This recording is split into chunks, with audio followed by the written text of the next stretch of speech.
A moderação de conteúdo é um elemento fundamental para que as redes sociais se mantenham minimamente seguras de desinformação e conteúdos prejudiciais, como já falamos aqui no Explica. Mas quem faz a moderação de conteúdo?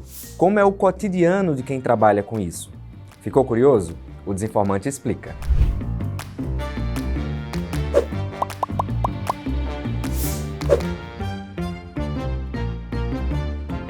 Para que usuários recebam cada vez menos desinformação e conteúdos prejudiciais e, consequentemente, também sigam as regras da comunidade, é preciso um trabalho de gestão e monitoramento de redes.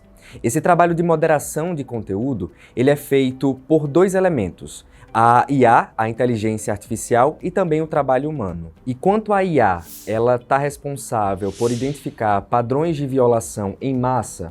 Os moderadores de conteúdo humano têm outras funções. Eles são responsáveis, por exemplo, por identificar os padrões, para treinar essas inteligências artificiais e também identificar detalhes ou até mesmo peculiaridades desses conteúdos que passam despercebidos por esses sistemas automatizados. Consequentemente, a necessidade de mão de obra humana nesse processo faz criar um mercado específico de moderação de conteúdo em todo o mundo. Segundo a Business Wire, até 2026, espera-se que o nicho cresça até 12,6%. Mesmo assim, ainda pouco se sabe das lógicas e das dinâmicas que estruturam esse mercado global. Com o objetivo de entender melhor esse mercado e como ele funciona, pesquisadores brasileiros mapearam as vagas de moderadores de conteúdo disponíveis ao redor do mundo. A partir desse estudo, eles descobriram que o mercado está concentrado na Europa e na Ásia. Das 342 propostas de vagas, de moderador de conteúdo que os pesquisadores acharam, mais da metade estavam concentradas em países europeus, como Irlanda, Portugal e Alemanha. Esses dados coletados pelos pesquisadores indicam que existe uma concentração de investimento nesse mercado de moderação de conteúdo em países do norte global em relação aos países do sul. Isso faz lembrar também a fala da Frances Haugen, ex-funcionária do Facebook, quando veio aqui para o Brasil em 2022, quando ela fala que o Facebook tinha pouco interesse em investir em moderação de conteúdo em línguas que não eram a língua inglesa.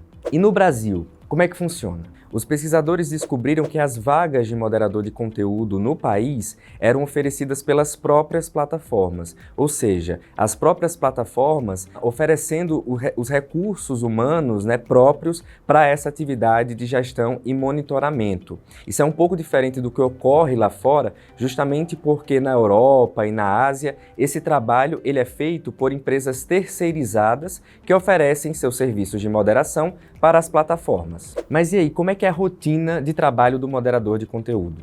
Esse é um tema que nós também estamos começando a ter mais detalhes nos últimos anos, principalmente por meio do trabalho da imprensa e da academia.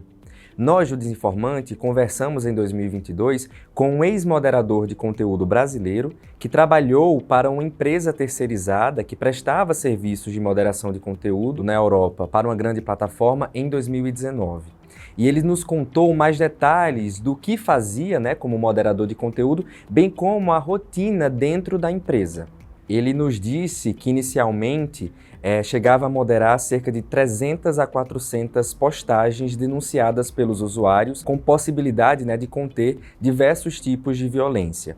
Com o passar dos meses na empresa, esse número chegou a 1.200 postagens por dia. Além disso, ele fala também que havia uma grande pressão da chefia por aumentar a produtividade. Então, o ambiente era descolado, tinha máquinas de café, tinha máquinas de jogos, mas, por exemplo, quando ele precisava ir ao banheiro, ele precisava cronometrar para não passar do tempo limite que se tinha para intervalos. Então, esse ritmo de trabalho era muito intenso e, mais uma vez lembrando, tendo contato, tendo acesso a publicações com diversos tipos de violência. Quando eu perguntei para ele qual foi o impacto desse trabalho na vida dele, ele me falou a seguinte resposta: "Foram meses bem difíceis para a minha saúde mental. Alguns amigos adoeceram e passaram a tomar ansiolíticos e antidepressivos. Eu só senti um impacto real um mês depois de deixar o trabalho. Dificuldades para dormir, ansiedade, medo, Tive uma crise de pânico forte e precisei tomar medicamento por um tempo. Essa foi a fala do ex-moderador de conteúdo que nós conseguimos entrevistar ano passado.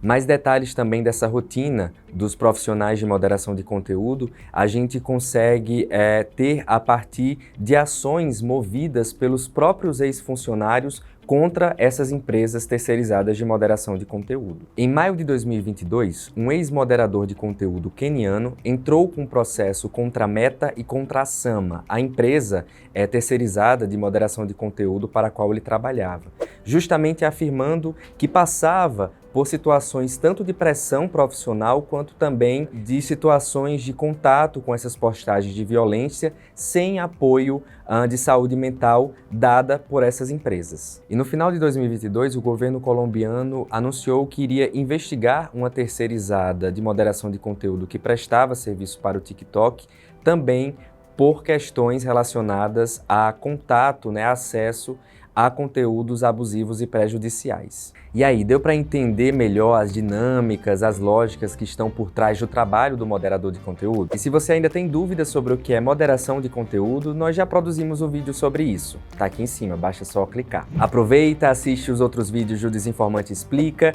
nos siga nas redes sociais e também acompanhe as nossas matérias no site. Até lá!